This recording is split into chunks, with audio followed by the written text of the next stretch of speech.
Now, the next question I want to address is, what if there's already a problem? Now, I can just hear you asking the question, what do I do if my child's already being drawn into this?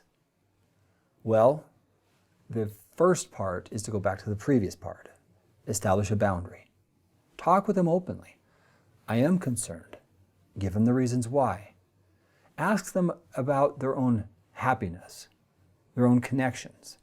Don't be afraid to have these types of conversations. Many of them are looking for guidelines, but they're literally being drawn away into it. I remember one teenager that I read about, he said he was actually in an inpatient program because he was so addicted to his smartphone. It had consumed him. He was playing games all hours of the day and night, and so much so that he's not getting sleep. And he said, literally, I became addicted to my smartphone.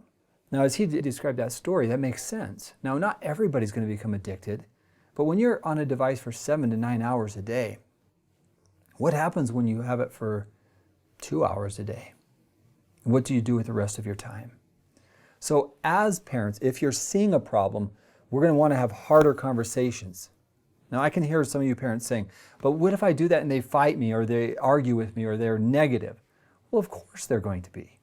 You love your child. That's actually why you're watching this video, because you love them.